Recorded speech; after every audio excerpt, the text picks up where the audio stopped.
இன்றைய தினம் இஸ்ரேலிய பிரதமர் பெஞ்சமின் நெதன்யாகு அமெரிக்காவுக்கான தன்னுடைய உத்தியோகபூர்வமான பயணத்தை ஆரம்பித்திருக்கிறார். இவர்கள் சிறையிலே இருக்கும்போது அனுபவித்த சொல்லொணா துன்பங்கள், வெளியே வரக்கூடிய ஆட்கள் எல்லாம் மெலிந்தவர்களாக வருகிறார்கள். அவர்களுடைய உடல்கள் புண்ணாக்கப்பட்டிருக்கிறது, சிறங்குகள் அவர்களுடைய உடம்புகளில் இருக்குது. உன்னுடைய சகோதரன் அநியாயம் செய்யப்பட்டவனாக இருந்தாலும், அநியாயம் இழைத்தவனாக இருந்தாலும் அவனுக்கு உதவி செய் அப்படிங்கிறாங்க. இதுதான் இஸ்ரேலுக்கும் பாலஸ்தீனத்திற்கும் இடையிலே இருக்கக்கூடிய வித்தியாசம்.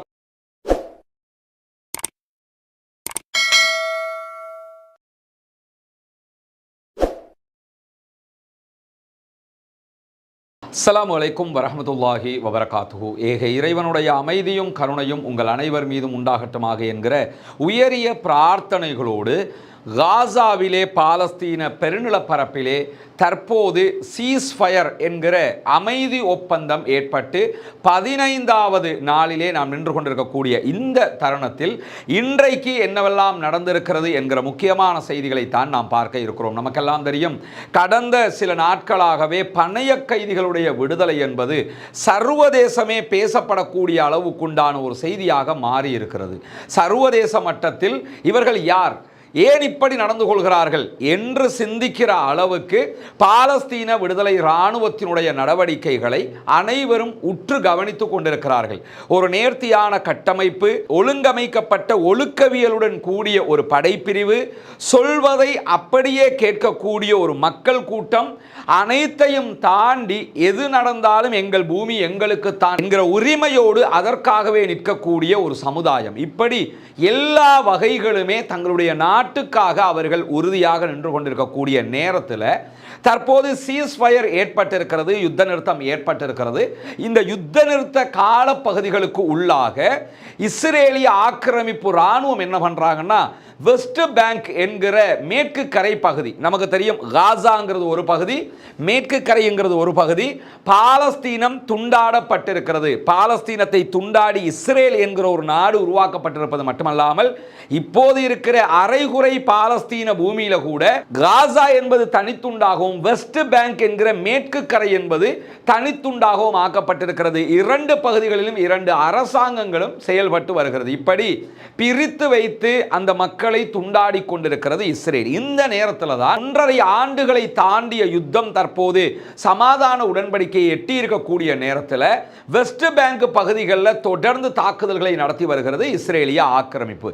இன்றைய தினம் அவர்கள் நடத்தி இருக்கக்கூடிய தாக்குதல்களில் அந்த பகுதிகளில் இருந்த 5 அப்பாவி பொதுமக்கள் கொல்லப்பட்டிருக்கிறார்கள், ஷஹீதாகி இருக்கிறார்கள் என்கிற செய்திகள் வெளியாகி இருக்கிறது. இது நேரடியான ஒரு வன்முறையை தூண்டுகிற செயல்பாடு என்பதிலே எந்த மாற்று கருத்தும் இல்லை. ஆனால் காசாவிலே நிம்மதியை சீர்குலைத்தவர்கள் தற்போது வெஸ்ட் பேங்கிலும் அதே வேலையை செய்து வருகிறார்கள்.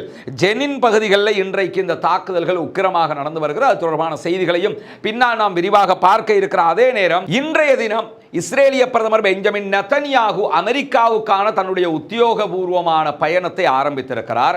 அமெரிக்காவினுடைய ஜனாதிபதியாக டொனால்ட் ட்ரம்ப் பதவியேற்றுக் கொண்டதற்கு பிறகு முதல் தடவையாக அமெரிக்காவுக்கு செல்லக்கூடிய ஒரு வெளிநாட்டு பிரதமராக, வெளிநாட்டு ஆட்சியாளராக பெஞ்சமின் நெதன்யாகு தான் கருதப்படுகிறார். முதலாவது பயணமாக அவர் தற்போது அமெரிக்கா பயணித்திருக்கிறார்.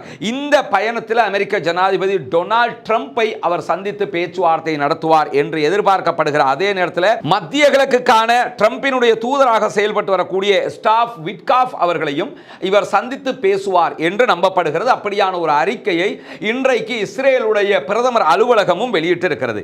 இந்த விட்காஃபை பொறுத்தவரையில் இவர்தான் தற்போது ஏற்பட்டிருக்கக்கூடிய இந்த சமாதான உடன்படிக்கையை முன்னின்று நடத்தியவர். இவர்தான் கடுமையான எச்சரிக்கைகளை நெதன்யாகுவுக்கு கொடுத்தவரும் கூட. இந்த நிலையில தான் அவரையும் அவர் சந்திக்க இருக்கிறார் என்கிற செய்திகள் வருகிற அதே நேரம் இந்த முதல் கட்டமான ஒப்பந்த முடிவுக்கு வந்ததற்கு பிறகு இரண்டாம் கட்ட ஒப்பந்தத்திற்கு தேவையான அடிப்படைகளை எல்லாம் அமெரிக்கா அமைத்திருப்பதாகவும் உடனடியாக பேச்சுவார்த்தைகளை பாலஸ்தீன விடுதலை அமைப்போடு ஆரம்பிப்பதற்கான ஏற்பாடுகளை செய்திருப்பதான செய்திகளும் இன்றைக்கு வெளியாகி இருக்கிற அதே நேரம் இஸ்ரேலுடைய ஊடகங்கள் ஒரு முக்கியமான செய்தியை திரும்ப திரும்ப சொல்லிக் கொண்டிருக்கிறார்கள் என்பதை இன்றைக்கு அல் ஜசீரா சுட்டிக்காட்டுகிறது. அது என்ன செய்தி அவங்க திரும்ப திரும்ப சொல்றாங்கன்னா, பெஞ்சமின் நெதன்யாகுவை பொறுத்தவரையில் அவருக்கு இந்த யுத்தத்தை மீண்டும் ஆரம்பிக்க வேண்டும் என்கிற ஒரு தேவை இருக்கிறது. நாட்டு மக்களை பொறுத்தவரையில் எக்காரணம் கொண்டு மீண்டும் யுத்தம் ஆரம்பிக்கப்பட்டுவிடக் கூடாது என்கிற உறுதியோடு நிற்கிறார்கள். வருகிறார்கள். அதற்காக தொடர்ந்து போராட்டங்களையும் நடத்தி வருகிறார்கள். வீதி வீதியாக இந்த போராட்டங்கள் இஸ்ரேலுக்குள் நடைபெற்று வருகிறது. எதிர்க்கட்சிகள் உடனடியாக தேர்தலை நடத்துங்கள் என்கிற கோரிக்கையும் விடுத்து வருகிறார்கள். தேர்தல் நடத்தப்பட்டால் இந்த நிலையில பெஞ்சமின் நெதன்யாகுவும் அவருடைய கட்சியும் பட்டு தோல்வி அடைந்து மண்ணை கவ்வுவார்கள் என்பது நிச்சயிக்கப்பட்டிருக்கிறது. அங்கிருக்கக்கூடிய கருத்து கணிப்புகள் அதைத்தான் சொல்லிக் கொண்டிருக்கிறது. இந்த தேர்தலில் பெஞ்சமின் நெதன்யாகு தோற்றுவிட்டார் என்றால் அவர் ஒரு எதிர்க்கட்சி தலைவராக அமருகிறாரோ இல்லையோ சிறைவாசம் அனுபவிக்க நேரிடும். ஏன்னா பாலஸ்தீன விடுதலை இராணுவத்தினால் பணைய கைதிகளாக பிடிக்கப்பட்டவர்களுடைய குடும்பங்கள் ஆல்ரெடி வழக்கு தாக்கல் பண்ணியிருக்கிறாங்க. அதுவும் எப்படி பண்ணியிருக்கிறாங்கன்னா, காசாவுக்குள்ள எங்களுடைய மக்கள் கொல்லப்பட்டதற்கான காரணமே இந்த அரசாங்கம் தான் என்கிற குற்றச்சாட்டு சுமத்தப்பட்டு கம்ப்ளைண்ட் போடப்பட்டு வழக்கு பதிவு செய்யப்பட்டிருக்கிறது. அது மட்டுமல்லாமல் ஆல்ரெடி பெஞ்சமின் நெதன்யாகு மீதும் அவருடைய மனைவி மீதும் ஊழல் குற்றச்சாட்டுகள் மலிந்து காணப்படுகிறது. அந்த விசாரணைகளும் நடைமுறையில் இருக்கிறது. இப்படி விசாரணைக்கு மேல் விசாரணை எதிர்கொள்ளக்கூடியவர் பதவியை இழந்து விட்டார் என்று சொன்னால் கண்டிப்பாக அவர் சிறைவாசம் அனுபவிக்க நேரிடும் என்கிற காரணத்தினால மீண்டும் ஒரு யுத்தத்தை ஆரம்பித்தால் தான் அவரால் இந்த தேர்தலை பிற்போட முடியும் என்பதால் உடனடியாக மீண்டும் ஒரு யுத்தத்தை ஆரம்பிப்பதற்கான முயற்சிகளை அவர் செய்து வருகிறார். அந்த யுத்தம் ஆரம்பிக்கப்படக்கூடாது என்று சொல்லி இஸ்ரேலில் இருக்கக்கூடிய பல பேரும் குரல் எழுப்பி வருகிறார்கள். அது மட்டுமல்லாமல் இவரோடு இணைந்திருந்த வலதுசாரி கட்சிகள் பல கட்சிகள் கூட்டணியிலிருந்து வெளியே போயிட்டாங்க. வெளியே போனவங்க திரும்ப வர்றதுக்கு விதிக்கக்கூடிய நிபந்தனையே என்னன்னு சொன்னா, நாங்க உங்களோட திரும்ப வந்து சேரணுமாக இருந்தால் நீங்கள் ஒன்றோ காசாவில் மீண்டும் யுத்தத்தை ஆரம்பிக்க வேண்டும், இல்லை என்றால் வெஸ்ட் பேங்க்ல யுத்தத்தை ஆரம்பிக்க வேண்டும். ரெண்டு இடத்துல ஒரு இடத்துல நீங்க யுத்தத்தை ஆரம்பிங்க, அப்போ உங்க கூட நாங்க வந்து நிக்கிறோங்கிறாங்க. இது எதற்கான முயற்சியாக இருக்கிறது என்றால் அவர்களும் தேர்தல் என்று போனால் தோல்வி அடைந்து விடுவார்கள் என்கிற காரணத்தினால தேர்தலை பிற்போட வைப்பதற்காகத்தான் இந்த காரியங்களை அவர்கள் சொல்லிக் கொண்டிருக்கிறார்கள். மொத்தமாக காசாவை கைப்பற்றிவிட வேண்டும் என்பதுதான் அவர்களுடைய நோக்கமாக இருந்தாலும் அமெரிக்க இஸ்ரேலுடைய முழுமையான பங்களிப்பில் நடைபெற்ற இந்த யுத்தம் மொத்தமாக தோல்வி அடைந்திருக்கிறது. மீண்டும் ஒரு யுத்தத்தை ஆரம்பித்தால் கூட அவர்கள் நிச்சயமாக இன்ஷா அல்லாஹ் தோல்விதான் அடைவார்கள் என்பதிலே மாற்று கருத்தில்லை.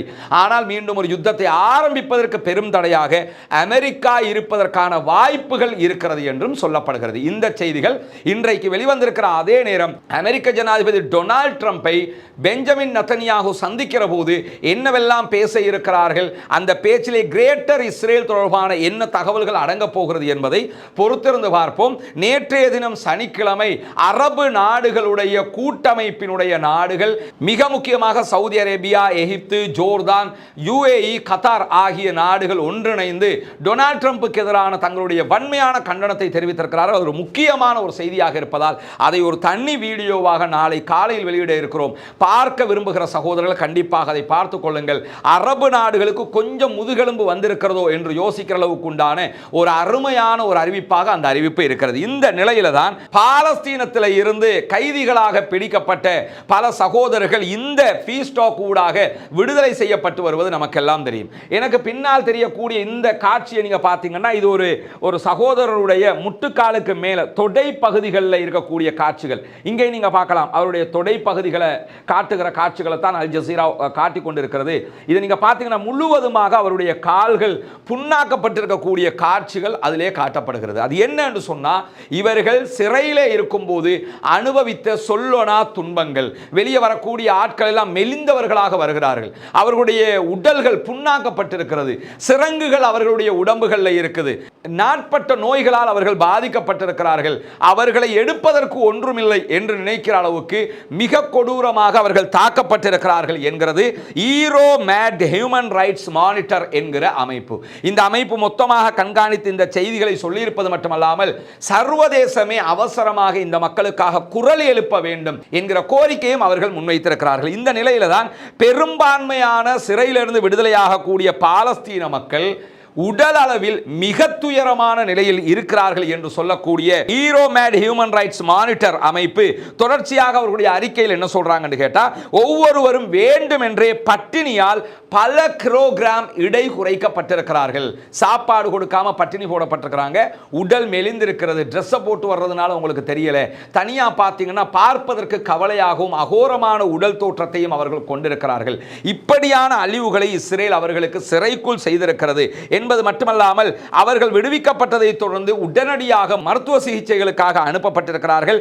ஆக்கிரமிக்கப்பட்டிருக்கக்கூடிய மேற்கு கரை பகுதிகளில் இருக்கக்கூடிய ஹாரிஸ் என்கிற நகரத்திலே இருந்து விடுவிக்கப்பட்ட கைதி ஒருவர், பாலஸ்தீன அப்பாவி ஒருவர், அல் ஜசீராவுக்கு பேசுகிற நேரத்தில் என்ன சொல்றாருன்னா, இஸ்ரேலிய படைகள் நாங்கள் விடுதலை செய்யப்படுவதற்கு முதல் நாளில் கூட எங்களுக்கு கடுமையான சித்திரவதைகளை தந்தார்கள், எங்களை நோவினை செய்தார்கள், அடித்தார்கள், துன்புறுத்தினார்கள், என்னுடைய தலையை மொட்டை அடித்துத்தான் என்னை விடுதலை செய்தார்கள். உலகத்தில் எங்கேயுமே இப்படியான ஒரு கொடூரங்களை பார்க்க முடியாது. ஆனால் அல்லாஹ்வுடைய அருள் என்னன்னா, நபிகள் நாயகம் ஸல்லல்லாஹு அலைஹி வஸல்லம் அவங்கள்ட்ட சஹாபாக்களுக்கு மத்தியில் ரசூலுல்லாஹ் சொல்றாங்க, உன்சுர் அஹாக்க வாலிமன் அவ் மதுலூமன், உன்னுடைய சகோதரன் அநியாயம் செய்யப்பட்டவனாக இருந்தாலும் அநியாயம் இழைத்தவனாக இருந்தாலும் அவனுக்கு உதவி செய் அப்படிங்கிறாங்க. உடனே சஹாபாக்கள் கேட்குறாங்க, யார் ரசூலுல்லாஹ், அநியாயம் இழைக்கப்பட்டவனுக்கு உதவி செய்யலாம், அநியாயம் செய்கிறவனுக்கு எப்படி உதவி பண்ணுறது அப்படின்னு சொல்லும்போது அல்லாஹ்வுடைய தூதர் சொல்றாங்க, அப்படி கொஞ்சம் தூக்கி விடுங்கப்பா அவனை, அப்படியே நாசமாக்கிறாதீங்க என்று விளக்கம் சொன்ன காட்சிகளை நம்ம ஹதீஸ்க்கு ஆதாரபூர்வமான நபிமொழிகளில் பார்க்க முடிகிறது. எதற்காக இதை நான் சொல்றேன்னா, பாலஸ்தீன கைதிகள் வெளியே வரும்போது பயத்தோடு வருகிறார்கள், மெலிந்தவர்களாக, உடலிலே எடுப்பதற்கு ஒன்றுமில்லை என்கிற நிலையில் அவர்கள் வருகிறார்கள், நோயாளிகளாக வெளியே வருகிறார்கள். இவ்வளவுக்கும் இவர்கள் சிறையில தான் வாடிக்கிட்டு இருந்தாங்க, சிறை தான் வைக்கப்பட்டிருந்தார்கள். ஆனால் காசாவில் 1.5 ஆண்டுகள் யுத்தம் நடைபெற்றிருக்கிறது. உலகத்திலே இப்படி ஒரு யுத்தம் நடைபெறல. காசாவினுடைய 93% நிலப்பரப்புகள் அழிக்கப்பட்டிருக்கிறது. இப்படியான நிலையில அந்த நிலப்பரப்புக்குள்ள தங்களுடைய மக்களோடு மக்களாக பணைய கைதிகளாக பிடிக்கப்பட்டவர்கள் எப்படி வெளியே வருகிறார்கள்? அவர்கள் அணிந்து கொண்டு வந்த அதே ஆடை அயனுடையாமல் மீண்டும் கொடுக்கப்பட்டிருக்கிறது. அவர்களுக்கான உணவுகள் சரியாக கொடுக்கப்பட்டிருக்கிறது. எந்த விதமான உடல் மெலிவுகளோ நோய்களோ இல்லாமல் வெளியே வருகிறார்கள். மெடிக்கல் சர்டிபிகேட்டையும் சேர்த்து கொடுத்து அனுப்புறாங்க. அது மட்டுமல்லாம அவர்களுடைய மகிழ்ச்சியோடு அவங்க வெளியே போறதை நீங்க பார்க்க முடியும். எந்த பயமும் இல்லாம பாலஸ்தீன ராணுவத்திற்கு கை கொடுக்கிறார்கள், அவர்களோடு மகிழ்ச்சியாக பழகுகிறார்கள், அவர்கள் பேசுகிற பாஷையை பேசுகிறார்கள். இப்படி ஒன்றோடு ஒன்று கலந்து அவர்களை அனுப்பி வைக்கிறார்கள். இதுதான் இஸ்ரேலுக்கும் பாலஸ்தீனத்திற்கும் இடையில் இருக்கக்கூடிய வித்தியாசம். இவ்வளவு நோய்களோடு தான் அந்த மக்கள் பாதிக்கப்பட்டிருக்கிறார்கள் என்பதையும் நாம் இந்த இடத்திலே புரிந்து கொள்ளுகிற அதே நேரம், அன்பிற்கினிய சகோதர சகோதரிகளே, உங்களுக்கு தெரியும், தொடர்ந்து நம்ம இந்த பாடசாலை மாணவர்களுக்கான உதவிகளை பண்ணி வர்றோம். நிறைய சகோதரர்கள் தனிப்பட்ட ரீதியில் தொடர்பு கொள்றீங்க, எங்களால் முடிஞ்சதை நாங்கள் பண்ணிக்கிட்டு இருக்கிறோம்.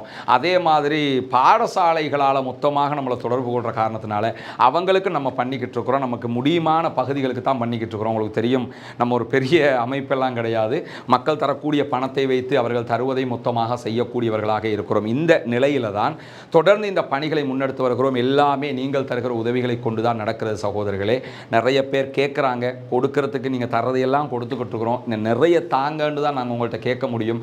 சதகத்துல் ஜாரியாவாக இருக்கிறது, நிலையான தர்மமாக இருக்கிறது. நாளை மறுமையிலே கண்டிப்பாக வல்ல ரஹ்மான் அல்லாஹ்விடத்திலே இதற்கான நன்மைகள் உங்களுக்கு பல மடங்காக கிடைப்பதற்கு அது காரணமாக அமைந்துவிடும். எனவே இந்த ஹாப்பி டு லேர்ன் என்கிற இந்த திட்டத்திலே இணைந்து கொள்ளுங்கள். எனவே முன்னால் தருகிற என்னுடைய தொலைபேசி மற்றும் வாட்ஸ்அப் இலக்கத்திற்கு தொடர்பு கொண்டு உங்களால் முடிந்த உதவிகளை வாரி வழங்குமாறு கேட்டுக்கொள்கிறேன். இன்றைக்கு இன்னும் ஒரு முக்கியமான சம்பவம் நடைபெற்றிருக்கிறது. இவங்க தான் நமீபியா நாட்டினுடைய ஜஸ்டிஸ் மினிஸ்டர்.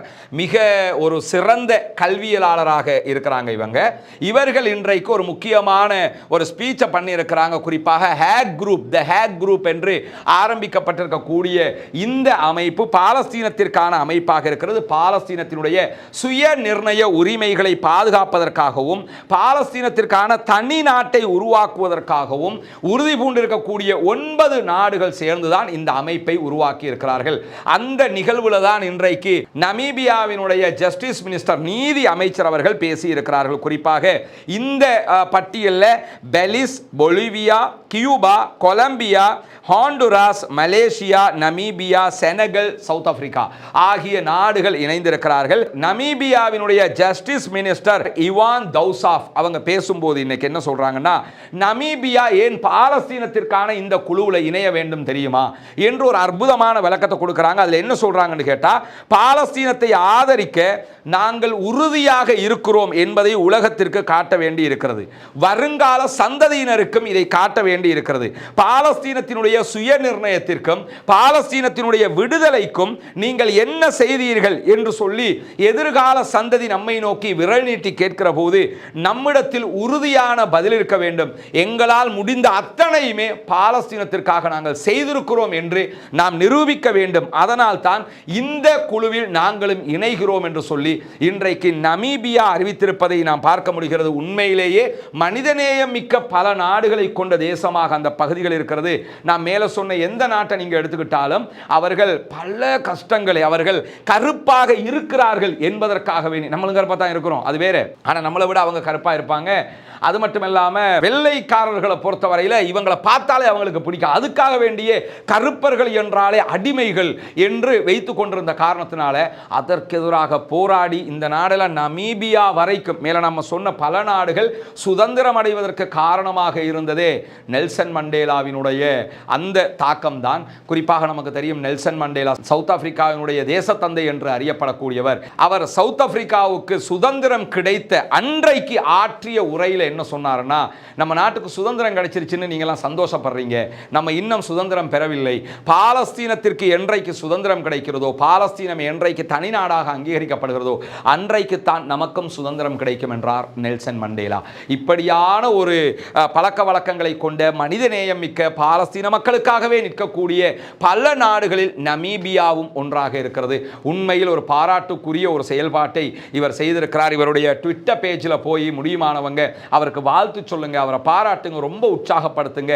ஏன்னா இதுவெல்லாம் பாலஸ்தீன மக்களுக்கான ஒரு ஒத்துழைப்பாக இருக்கும் என்கிற நிலையில தான் வெஸ்ட் பேங்க்ல தொடர்ந்து தாக்குதல்கள் நடத்தப்பட்டு வருகிறது. குறிப்பாக தூபாஸ்ல கடுமையான மோதல் நடைபெற்று வருகிறது. பாலஸ்தீன விடுதலை போராட்ட அமைப்பினர் இன்றைக்கு 3 இஸ்ரேலிய ஆக்கிரமிப்பு ராணுவத்தைச் சேர்ந்தவர்களை கொன்றிருப்பதான செய்திகள் சற்று முன்னால் வெளியாகி இருக்கிற அதே நேரம் வடக்கு ஆக்கிரமிக்கப்பட்ட மேற்கு கரையில் இருக்கக்கூடிய ஃபரா அகதிகள் முகாம்ல தொடர் தாக்குதல்கள் இருதரப்பில் இருந்தும் நடைபெற்று வருகிறது. கடுமையான மோதல்களாக இருக்கக்கூடிய நேரத்தில் தான் இன்றைக்கு இஸ்ரேலிய ஆக்கிரமிப்புக்கு எதிராக அவர்களுடைய வாகனங்களின் மீது துப்பாக்கிச்சூடு தாக்குதல்களை நடத்தி இருப்பதாகவும் பாலஸ்தீன விடுதலை போராளிகள் அறிவித்திருக்கிற அதே நேரம் தூபாஸில் இருக்கக்கூடிய தூபாஸ் முகாம் அதே போன்று தமூம் ஆகிய நகரங்களையும் இன்றைக்கு 2 தரப்பாரும் மிக கடுமையாக மோதிக்கொள்கிறார்கள் என்கிற செய்திகள் வெளியாகி கொண்டிருக்கிறது. முழுமையான செய்திகள் வரும்போது அவற்றையும் உங்களுக்கு மத்தியிலே நாம் கொண்டு வந்து சேர்ப்பதற்கு தயாராக இருக்கிறோம் என்கிற நிலையில் பாலஸ்தீனம் வெற்றி பெற வேண்டும், பாலஸ்தீனம் சுதந்திரம் அடைய வேண்டும், பாலஸ்தீன மக்களும் நம்மை போன்ற நிம்மதியானவர்களாக மாற வேண்டும் என்கிற உயரிய பிரார்த்தனைகளோடு முடித்துக் கொள்கிறேன். வாஹிர் தஅவானா அல்ஹம்துலில்லாஹி ரப்பில் ஆலமீன்.